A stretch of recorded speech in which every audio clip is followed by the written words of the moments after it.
Shalom, selamat pagi. Salah satu hal penting dalam kehidupan kita ya sangat penting menurut saya adalah paling penting ya mengenal Tuhan Yesus. Dan waktu kita mengenal Tuhan Yesus, kita menerima Dia sebagai Tuhan dan Juru Selamat kita. Firman Tuhan di Yohanes 1 ayat 12, kita itu diberi hak menjadi anak-anak Allah. Ya, diberi kuasa atau otoritas menjadi anak-anak Allah. Yohanes 1 ayat 12. Dan sebagai anak, kitab Galatia, kitab Roma katakan bahwa Roh Kudus itu masuk ke dalam hati kita dan mengajarkan kita untuk memanggil Tuhan itu dengan panggilan ya Aba, ya Bapa. Nah, kemudian ketika kita bertumbuh ikut Tuhan, kemudian kita mengalami pengalaman baptisan Roh Kudus ya. Baptisan Roh Kudus itu adalah ketika kita mengalami kepenuhan Roh Kudus pertama kali ya. Saya pernah baca satu traktat ya, ilustrasi mengenai baptisan Roh Kudus ya. Kalau kita terima Tuhan Yesus, maka kita menerima Roh Kudus yang masuk dalam hati kita ya. Ada meterai Roh Kudus, kita menjadi ciptaan baru. Roh kita ini menjadi ciptaan baru dan ada Roh Kudus di situ, dan sejak saat itu kita menjadi anak-anak Allah dan kita seperti bayi rohani yang bertumbuh, kita mulai belajar untuk mengenal jalan-jalannya. Tapi kalau kita mengalami kepenuhan Roh Kudus itu seperti gelas yang tadi diisi air tapi diisi sampai penuh. Ya, itu penuh dengan Roh Kudus, seperti itu kata gambarannya. Tapi kalau baptisan Roh Kudus itu ada yang mengartikan itu sebagai pengalaman pertama kali penuh Roh Kudus, tapi juga ada yang mengartikan itu sebagai gelas yang diisi dengan air sampai penuh melimpah keluar. Atau bahkan gelas itu dimasukkan ke dalam kolam ya. Kolam air, jadi dipenuhi, karena dibaptis itu kan ditenggelamkan artinya ya. Jadi tidak hanya penuh tapi luber ya dimasukkan ke dalam air ya, seperti itu kira-kira ya. Nah, waktu kita penuh Roh Kudus ya, atau kita sudah dibaptis Roh Kudus, maka salah satu hal tanda yang itu muncul adalah berbahasa roh ya. Kalau kita lihat di Kisah Rasul itu terjadi. Ketika Roh Kudus turun, ketika mereka dipenuhi Roh Kudus, mereka berkata-kata dengan bahasa roh. Nah, itu bahasa roh yang muncul sebagai tanda seseorang penuh Roh Kudus. Seringkali itu nggak keluar karena nyangkut di pikiran kita ya. Pikiran kita bilang nih mau ngomong apa gitu. Padahal Alkitab berkata roh itu yang berkata-kata lewat mulut kita ya. Tapi kita nggak ngerti ya. Kita nggak ngerti itu apa yang kita katakan, pikiran kita nggak mampu mencerna itu. Tapi yang jelas waktu kita berbahasa roh, kita merasakan ada satu kayak charge ya.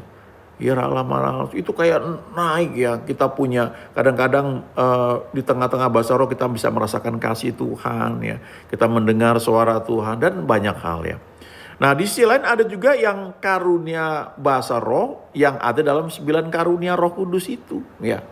Itu karunia bahasa roh. Nah, itu karunia bahasa roh itu kalau dipakai dalam ibadah, dalam kebaktian, Paulus bilang harus berdoa supaya diberikan juga karunia untuk menafsirkan apa maksudnya. Karena itu ada pesan yang mau disampaikan kepada jemaat.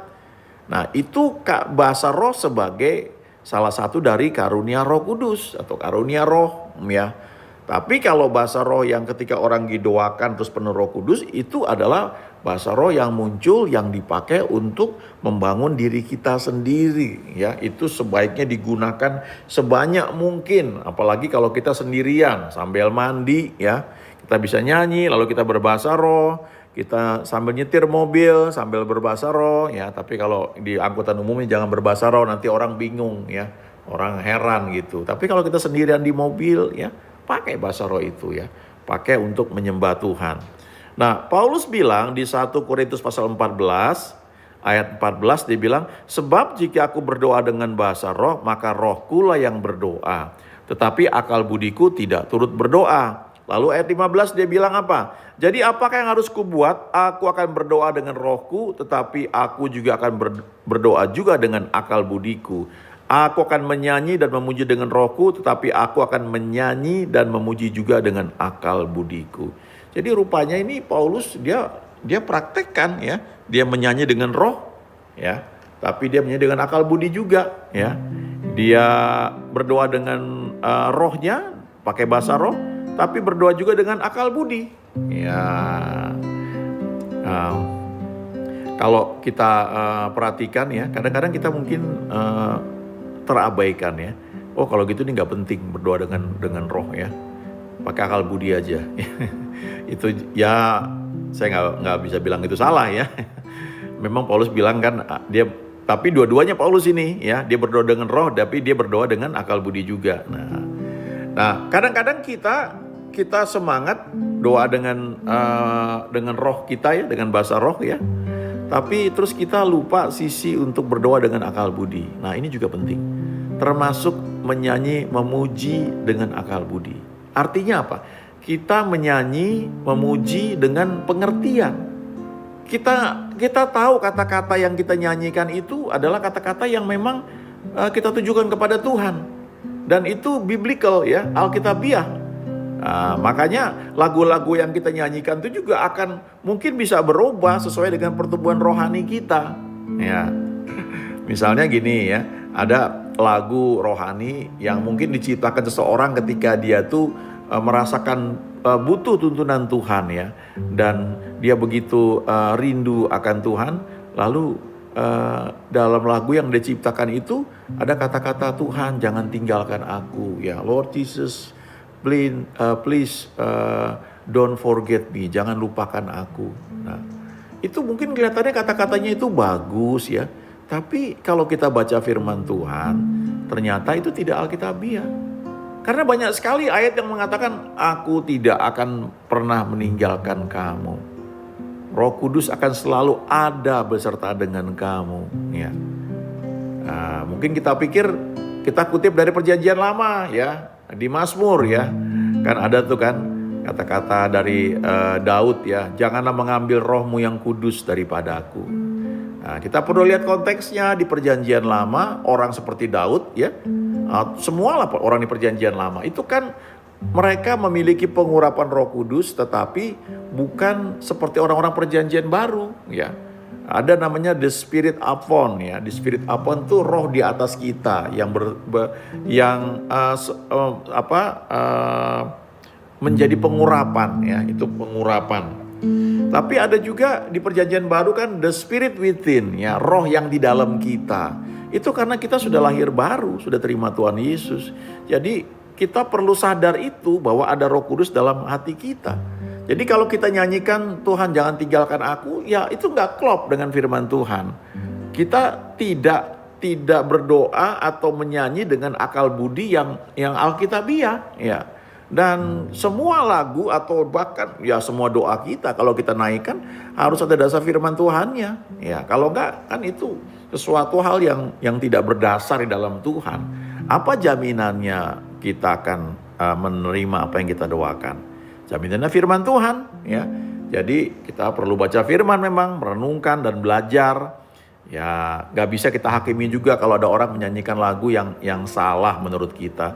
Karena mungkin pengertiannya belum sampai di situ ya. Tapi setelah dia makin kenal Tuhan, dia akan tahu bahwa ternyata Tuhan gak pernah meninggalkan ya. Dan karena itu kalau kita merasa sendirian ya, daripada kita bilang Tuhan jangan tinggalkan aku yang tidak alkitabiah, kita bisa ekspresikan suasana hati kita tuh dengan pernyataan iman. Misalnya lagu ini, ku tahu Bapa peliharaku, Dia baik, ku yakin Dia selalu sertaku, Dia baik bagiku. I have known the Father's care for me. He's been good through it all. He's always care for me.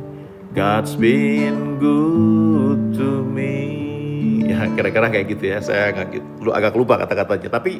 Tapi artinya begini, kita mengekspresikan pernyataan iman kita. Aku tahu Bapa pelihara aku.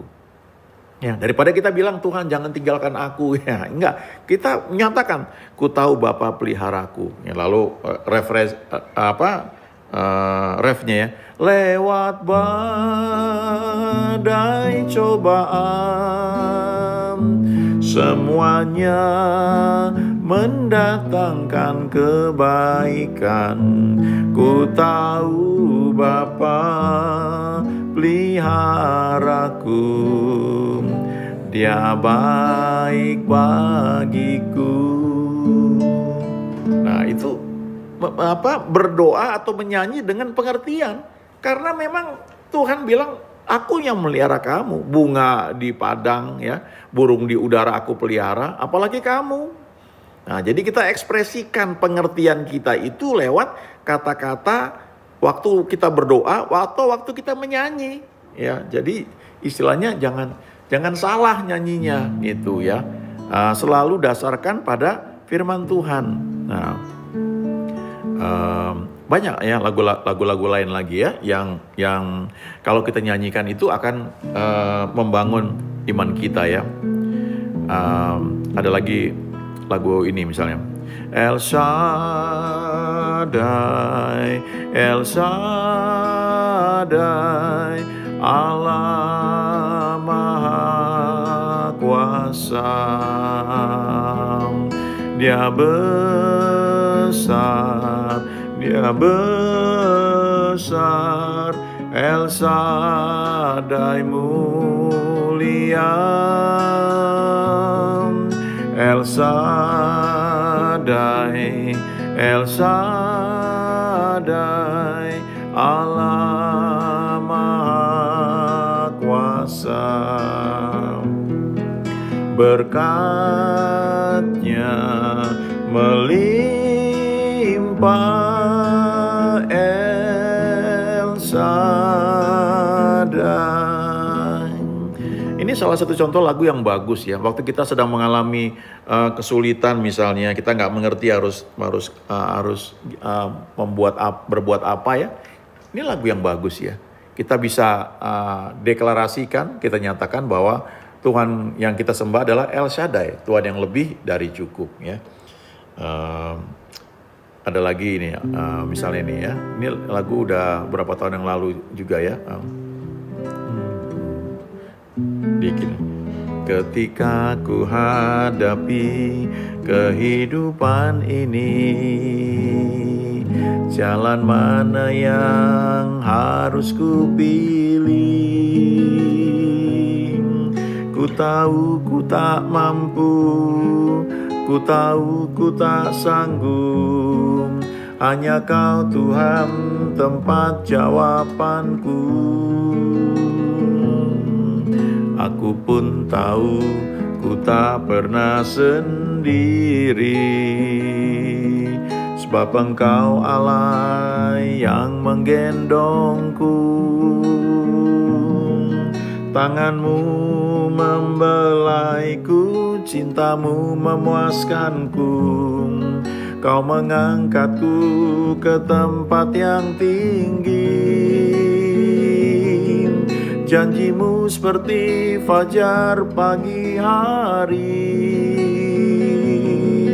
yang tiada pernah terlambat bersinar.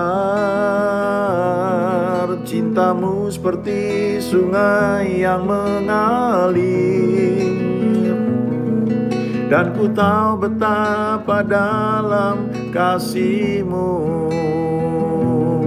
Janji-Mu seperti fajar pagi hari, yang tiada pernah terlambat bersinar. Cinta-Mu seperti sungai yang mengalir, dan ku tahu betapa dalam kasih-Mu. Nah, ini pernyataan iman kita ya. Dan itu betul ya, janjinya kan bisa dipercaya ya, nggak pernah terlambat ya, datang seperti fajar pagi hari ya, nggak pernah terlambat ya. Kita bisa deklarasikan itu sebagai pernyataan iman kita ya, sehingga itu menguatkan iman kita ya. Kan segala sesuatu yang Tuhan berikan kepada kita, khususnya setelah kita semakin bertambah dewasa, itu kan lewat iman, ya. Lewat iman kita menarik anugerah yang Tuhan sudah sediakan bagi kita, ya. Nah, jadi itu contoh bagaimana kita menyanyi, ya, dengan akal budi. Ya, kita gunakan pengertian kita, ya, dengan kata-kata yang kita bisa mengerti. Jadi antara mulut dengan hati kita, dengan pikiran kita tuh sejalan, ya. Hati kita tertuju kepada pengertian yang kita sudah pegang itu, lalu kita ucapkan lewat kata-kata, ya. Coba lihat sebentar ya Mazmur 91. Ini Mazmur yang mungkin sering kita kutip, ya. Ini Mazmur yang luar biasa, ya. Coba baca, renungkan, nanti dengan sendirinya jadi hafal. Mazmur 91 ya, ayat 14 ya. Sungguh hatinya melekat kepadaku, maka aku akan meluputkannya. Pujian, penyembahan itu membuat kita tuh melekat kepada Tuhan, ya. Yesus, Jesus, name above all names, beautiful Savior, glorious Lord, Emmanuel, God is with us, blessed Redeemer, living word. Yesus nama di atas segala nama. Yesus name above all names, beautiful Savior, ya, juru selamat yang manis, yang indah, yang luar biasa, ya. Glorious Lord, Tuhan yang penuh kemuliaan, ya. Immanuel, Allah beserta kita, ya. Blessed Redeemer, ya, penebus yang diberkati, ya. Living word, ya, firman yang hidup. Nah, kalau kita sering nyanyi lagu-lagu seperti ini, itu membuat hati kita semakin melekat kepada Dia, ya. Coba renungkan, ya. Kalau pasti pernah ya ngalami jatuh cinta, ya, dengan orang yang sekarang jadi pasangan hidup kita, ya. Hati kita kan ingat Dia senantiasa, ya. Nah, kadang-kadang jadi suka nyanyi lagu-lagu yang sentimental, ya. Lagu-lagu, ya, tentang hubungan pria wanita, ya. Nah, kalau kita dengan Tuhan juga begitu, ya. Kita banyak memuji menyembah Dia tuh, hati kita melekat kepada Dia. Dan janjinya adalah Tuhan meluputkan kita, ya. Di ayat 14 ini, Mazmur 91 ayat 14. Sungguh hatinya melekat kepadaku, maka aku akan meluputkannya. Makanya coba seringkali ya kita dengar teman-teman atau hamba Tuhan suka bilang, ini kita sedang mengalami situasi yang berat. Lalu salah satu hal yang pasti ditekankan, banyak memuji menyembah Tuhan. Ya, itu kayaknya obat untuk segalanya. Memang begitu.